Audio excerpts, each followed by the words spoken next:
जय हिंद दोस्तों, स्वागत है आप सभी के एग्ज़ाम फ्लिक्स में। तो आज इस मुद्दे बात करना बहुत ज़रूरी हो गया है कि कोरोना वायरस की वजह से गवर्नमेंट जॉब्स पे क्या असर पड़ेगा। इस वीडियो में मैं डिस्कस करूंगा कि गवर्नमेंट के पास क्या ऑप्शन है अगर देश को आर्थिक स्थिति से बचाना है और भारत सरकार कैसे कॉस्ट कटिंग करके अपने एक्सपेंडिचर को कम कर सकती है। क्या वो भर्तियां बंद कर देगी आने वाले कुछ सालों के लिए? तो मैं इस वीडियो के माध्यम से आपको कुछ ऐसी बातें बताऊंगा जिस पे कोई ध्यान नहीं देता। तो बने रहिए, और अगर आपकी जॉइनिंग होने वाली है या फिर आने वाले कुछ महीनों में आप एक्सपेक्ट कर रहे हैं कि आपकी जॉइनिंग होने वाली है, तो ज़रूर इस वीडियो को देखिए, क्योंकि कोरोना वायरस ने प्राइवेट सेक्टर को पूरी तरह सड़क पर लाके खड़ा कर दिया है। काफ़ी sectors, travel, hotel industry, tourisms, airline, ये सब के सब ठप पड़ी हैं। तो क्या गवर्नमेंट भी कुछ ऐसे कदम उठाएगी जिससे देश आर्थिक तंगी से बच जाए? तो चलिए शुरू करते हैं कि क्या इम्पैक्ट पड़ेगा आने वाले टाइम में कोरोना वायरस की वजह से। तो इसमें हम डिस्कस करेंगे कुछ बेसिक बेसिक पॉइंट्स, जैसे कि delay in joining process, reduction of vacancy due to expenditure.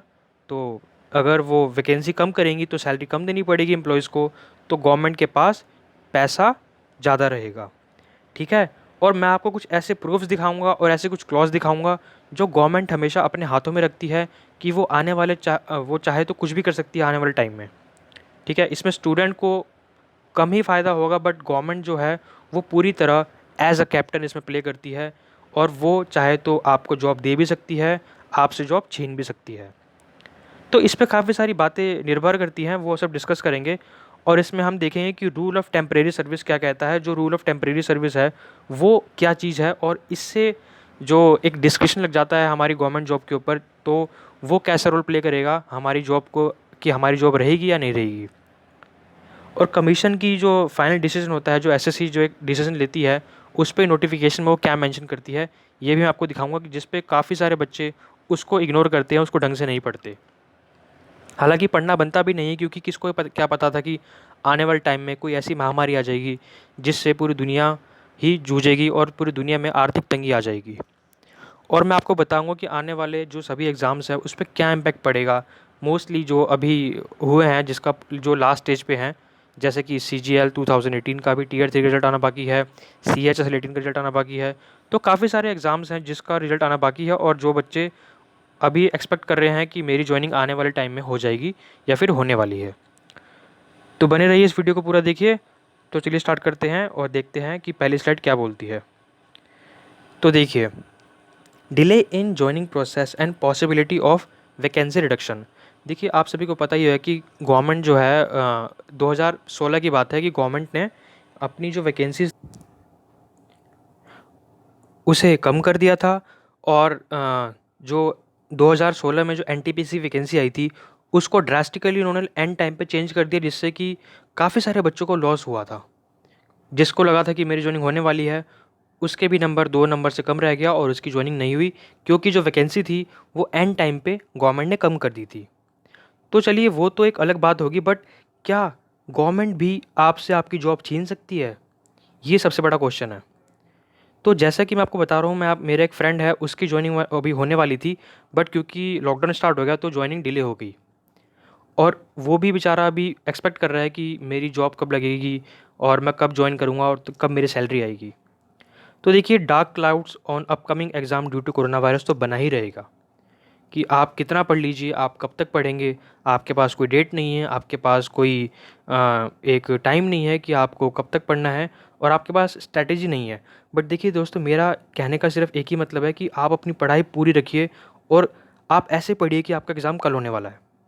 क्योंकि एग्ज़ाम ज़रूर होगा, और बिल्कुल ज़ोरों शोरों शोरों के साथ होगा, क्योंकि आने वाले टाइम में जब स्टेबलाइज सब कुछ हो जाएगा तो एग्ज़ाम पक्का होंगे।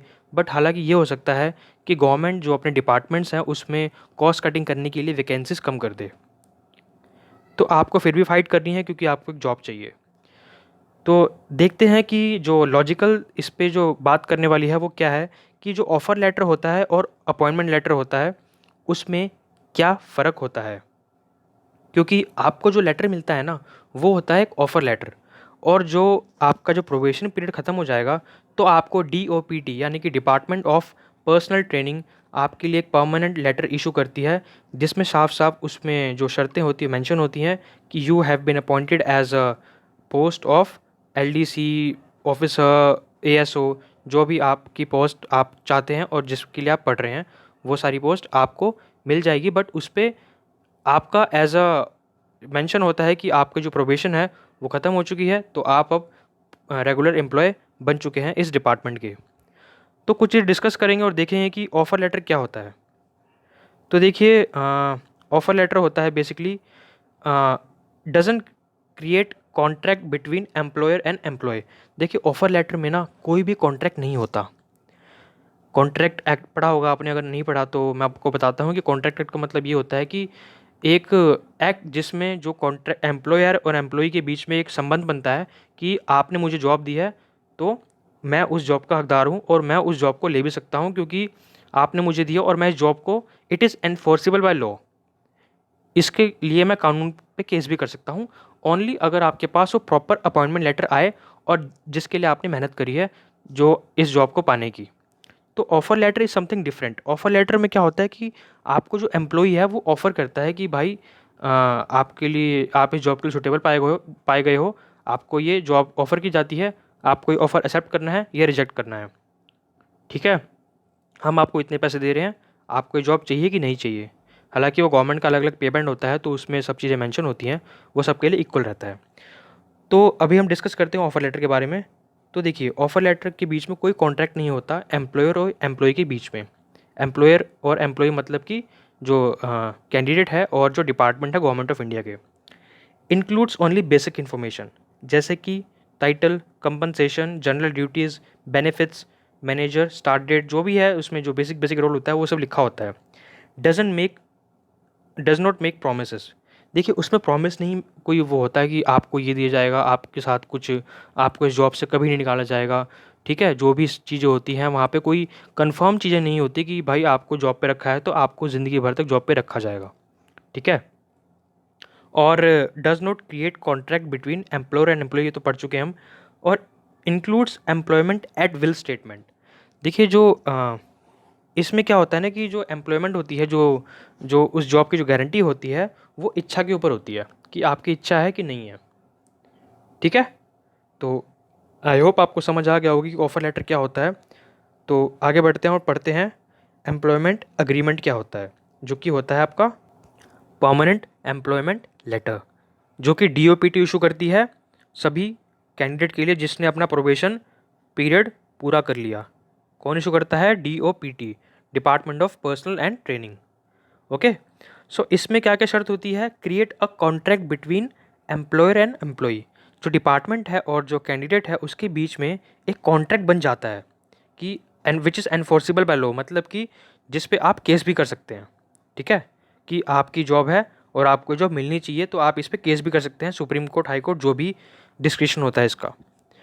और it includes detail information on condition of employment, मतलब इसमें सारी चीज़ें डिटेल में लिखी होती हैं कि आपकी जो एम्प्लॉयमेंट की कंडीशन है वो किस लिए पूरी करी जा रही है, आपने अपना प्रोबेशन अच्छे से पूरा किया है, तो इसमें सारी चीज़ें मेंशन होती हैं। Create a contract between employer and employee, देखिए वैसे ही सेम पॉइंट आ गया फिर से इसके अंदर। Clearly states employer and employee contractual obligation. देखिए, इसके अंदर जो डिपार्टमेंट है और जो कैंडिडेट है उसके बीच में सारी चीज़ें लिखी होती हैं कि कंडीशंस क्या क्या होंगी और इसमें ऑब्लिगेशन क्या क्या होंगे, मतलब कि इसमें आपको ये करना पड़ेगा, ये ड्यूटी परफॉर्म करनी पड़ेगी और आपको ये इतना ही करना पड़ेगा, क्या आप इसको अच्छे से निभा पाएंगे, जो भी है वो सब एक बड़े लेवल की बात होती है। वो आप जब आपको मिलेगा तो आपको पढ़ लीजिएगा कि उसमें क्या क्या आपकी ड्यूटी और ऑब्लिगेशन होती हैं जो गवर्नमेंट अपने पास रखती है फॉर देयर्स ऑन सेफ्टी, कि कल को कुछ हो रहा है तो भाई गवर्नमेंट को प्रॉब्लम नहीं होनी चाहिए। और it doesn't include employment at will statement. देखिए, इसमें कोई एम्प्लॉयमेंट आपकी विल स्टेटमेंट पर नहीं होती। आपको अगर आपको जॉब करनी है तो करनी है, मतलब कि आप, क्योंकि आपने प्रोबेशन पीरियड पे अपना टाइम दिया है, और अगर आप जॉब छोड़ेंगे तो आपको इसका अमाउंट वगैरह होता है वो भरना पड़ता है, वो एक अलग टॉपिक है। बट इसमें कोई इच्छा नहीं होती। ठीक है, वो अगर आपको इसमें एग्जिट करना है तो उसका पूरा लीगल प्रोसीजर होता है, वो बात की बात है। तो देखते हैं नेक्स्ट स्लाइड। देखिए, इसमें मैंने आपके सामने एक कॉपी पेश करी है जो एक विद्यार्थी की है और जिसकी ज्वाइनिंग एज ए LDC अभी अभी हुई थी 2017 में। तो ये एक कॉपी है ऑफ़र लेटर की। और इसमें देखिए मैं आपको जूम कर देता हूँ यहाँ पे। ये देखिए, तो पढ़ते हैं इसके हम इसके अंदर क्या क्या लाइन लिखी हुई है। देखिए, on the basis of result of staff selection commission CHSL 2017 on being nominated by Staff Selection Commission for the post of lower divisional clerk on additional director general of Indian coast guard. देखिए, इस इन सफलतापूर्वक जो इन विद्यार्थी की job लगी है as LDC इन ICG offers. देखिए यहाँ पे सबसे जो मेन बड़ा वर्ड है ना, वो क्या है? ऑफर। और अभी आपने क्या पढ़ा? Offer only at will. ठीक है, पोस्ट ऑफ LDC, ये जो पे मैट्रिक्स है, जो भी सैलरी है वो सब पढ़ लीजिए। तो देखिए यहाँ पे जो मेन बात है वो क्या है? Appointee will also be entitle to draw DNS allowance. ये सब बात की बात है। तो मेन मुद्दे पे आते हैं अपने। तो देखिए, ये terms of employment are as follow. Term of employment are as follow. तो ये क्या बोलता है? The appointment is temporary. ठीक है, temporary and will not confer any title to permanent employment और अपॉइंटमेंट। देखिए, ये बहुत ही ज़रूरी लाइन है कि जो आपकी एम्प्लॉयमेंट है ना, वो टेम्परेरी है। इसका मतलब ये नहीं कि आपकी लाइफ सेटल हो चुकी है। टेक्निकलिटी अगर देखा जाए तो आपने जॉब पकड़ ली है, आपका नाम मेरिट लिस्ट में आ चुका है। ऐसा कभी भी नहीं होता। रेयरेस्ट ऑफ रेयरेस्ट केस में होता है कि किसी विद्यार्थी की जॉब छिन जाती है किसी कारणों की वजह से, और उसको जॉब से निकाल दिया जाता है, क्योंकि because of the permission, sorry, the जो उनका जो परफॉर्मेंस होता है और जो उनकी जो टर्म्स एंड कंडीशन होती है उसको फॉलो नहीं करते ढंग से, तो उनको बीच में ही जॉब से अलविदा कर दिया जाता है कि आप जाइए, आप इस जॉब के लिए सूटेबल नहीं हैं। ठीक है, और हम देखते हैं कि सेकंड पॉइंट पे क्या लिखा हुआ है। The appointment may be terminated. आपकी जो अपॉइंटमेंट है उसको वो टर्मिनेट भी कर सकते हैं at any time by month notice given by either side. 1 महीने का आपको नोटिस मिलेगा either side viz the candidate और the appointing authority without assigning any reason. देखिए, आपको 1 महीने पहले एक लेटर इशू हो जाएगा कि आपकी जॉब से आपको टर्मिनेट किया जाता है, आपको बर्खास्त किया जाता है, आप जा सकते हैं। और इसमें कोई रीज़न भी नहीं दिया जाएगा आपको, विदाउट असाइनिंग एनी रीज़न। ठीक है, ये साफ साफ लिखा आपके सामने। ये एक ऑफिशियल कॉपी है जो कि एक मैंने कहीं से इंटरनेट से ली है, जो एक विद्यार्थी की है जो अभी भी 17 में सेलेक्ट हुए हैं और जिनका ऑफर लेटर ये है। और इसमें जो कंडीशंस लिखी हुई हैं, ये कंडीशन मोस्टली सभी गवर्नमेंट जॉब्स के अंदर होती हैं, सेंट्रल गवर्नमेंट की जॉब्स के अंदर। स्टेट गवर्नमेंट्स की जॉब्स के अंदर भी सिमिलैरिटी यही होता होगा, बट मैं यहाँ पे बात कर रहा हूँ सेंट्रल गवर्नमेंट जॉब्स के अंदर। तो इसमें क्या है कि जो गवर्नमेंट है वो अपने हाथ में सब कुछ रखती है एज ए कैंडिडेट को, जब तक कि उसका प्रोबेशन ख़त्म ना हो जाए। तो आपको नहीं लगता कि जो ये कोरोना वायरस है, इसने दुनिया को एक ऐसे मोड़ पर लाके खड़ा कर दिया है कि गवर्नमेंट भी ना चाहते हुए भी ऐसे ऐसे स्टेप ले रही है, लॉकडाउन जैसे स्टेप ले रही है, जिसको नहीं पता था कभी भी कि लॉकडाउन क्या होता है, ये कभी हो भी सकता है ही नहीं हो सकता, खासकर इंडिया जैसे देश के अंदर।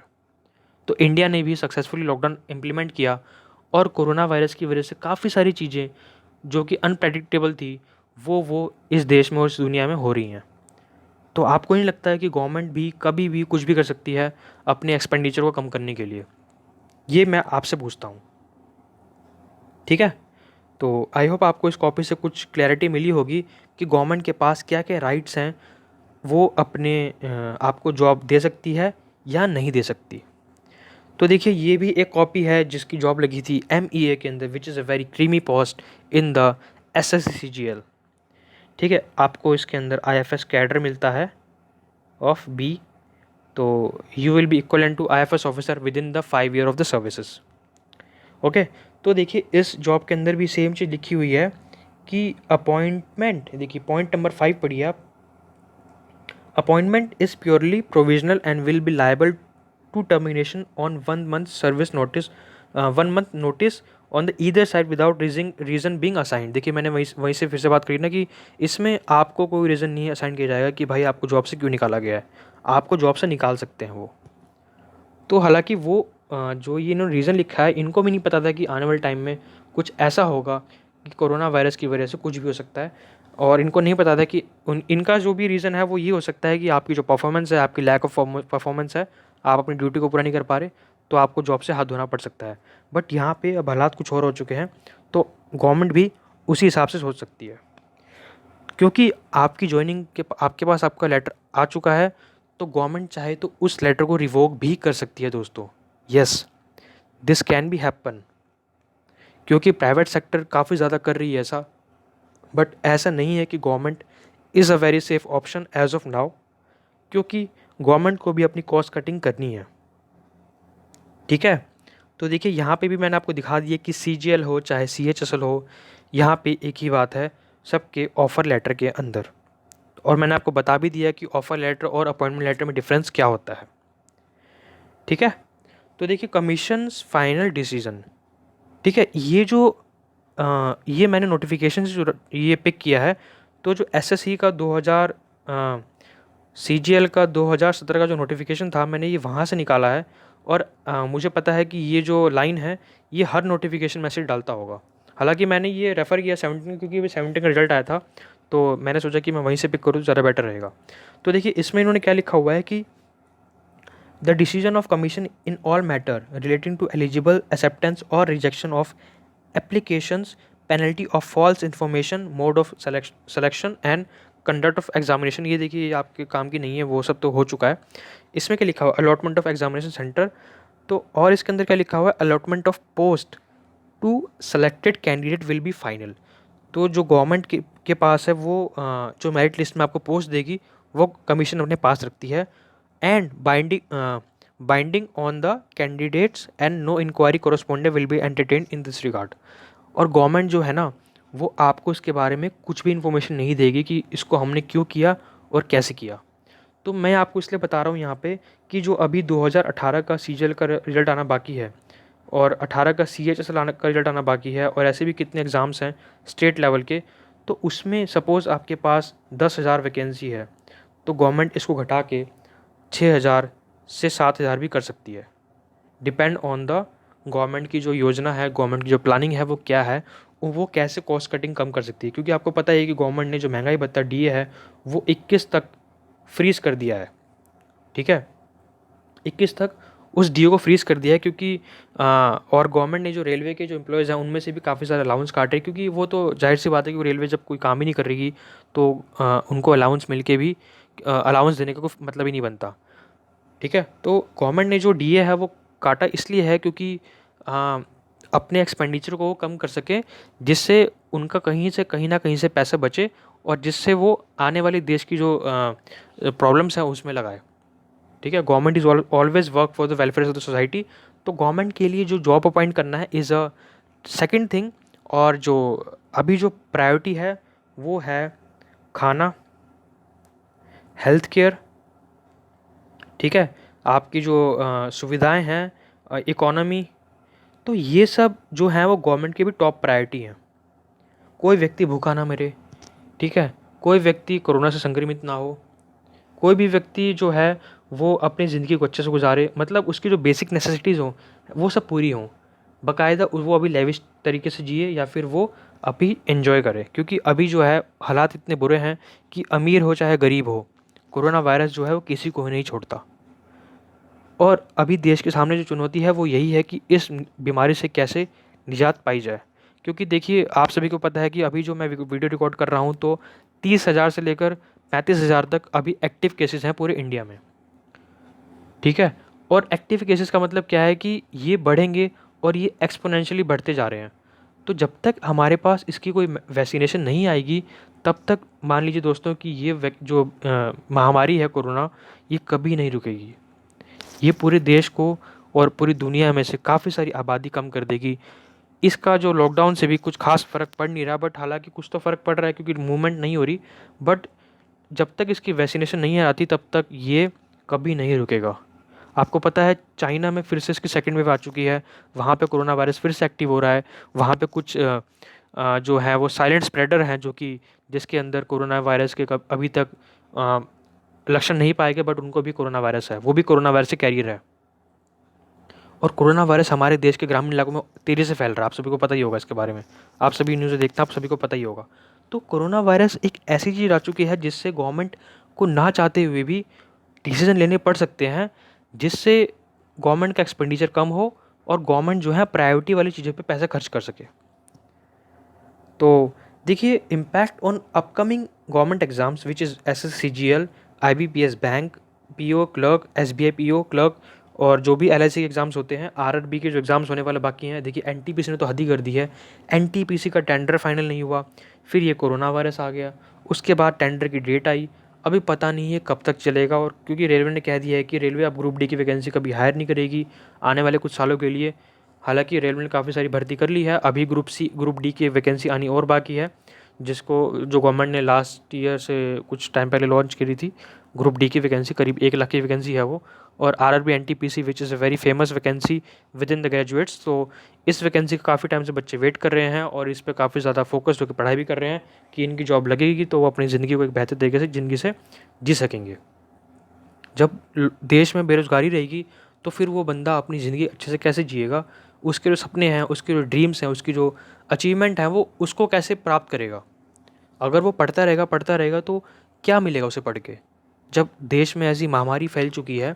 हालांकि देखिए, आज के टाइम में जो प्रायोरिटी है वो यही है कि अपने आप को सेफ़ रखना और अपने आप को सुरक्षित रखना, ताकि आप ये बीमारी को फैलने से बचा सकें। आपको घर पे बैठ के पढ़ना है और अपनी तैयारी को प्रॉपर तरीके से रखना है, ताकि आप एग्ज़ाम में अच्छे से इसको एग्जीक्यूट कर सको। तो देखिए, यहाँ पे एक नोटिफिकेशन आया था, ड्यू टू अनफोर्सिन सर्कमस्टांसेस। देखिए दोस्तों, ये बहुत ज़रूरी, बहुत ही इंपॉर्टेंट लाइन है।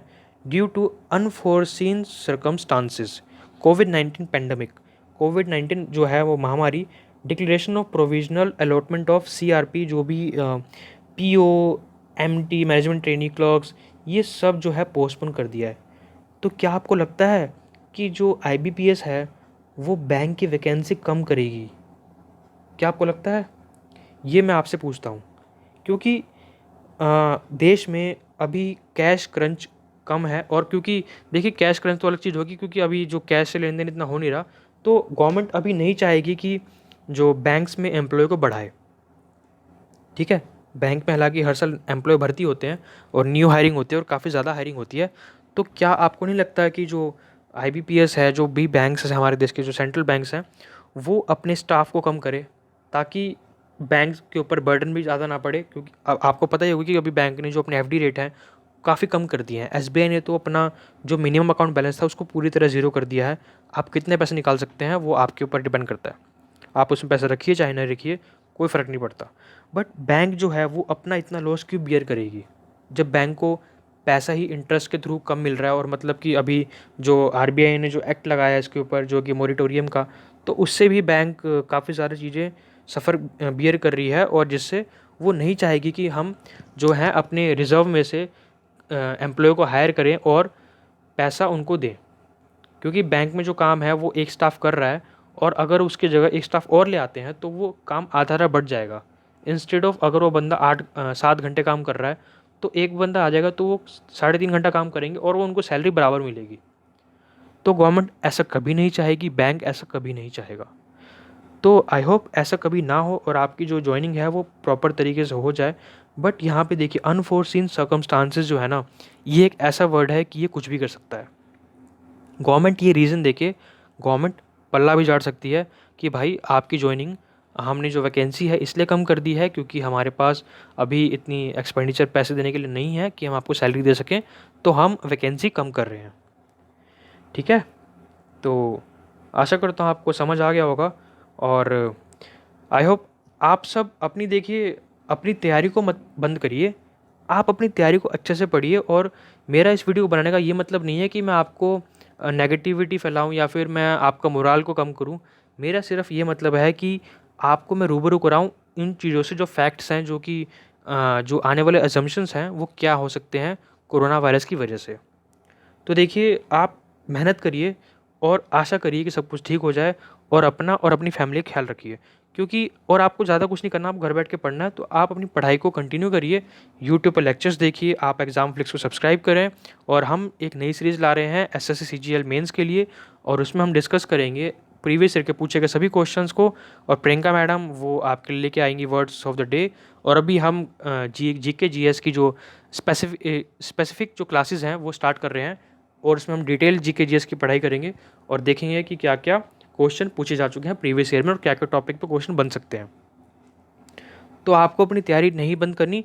और मैं आपको बता दूं कि 2020 के अंदर एग्ज़ाम्स होने की संभावना बहुत ज़्यादा कम है। 2020 के अंदर अभी देखिए CHSL का पेपर होना बाकी है, ठीक है, और आपका स्टेनो का पेपर होना बाकी है, फिर उसके बाद जाके CGL मेंस होगा।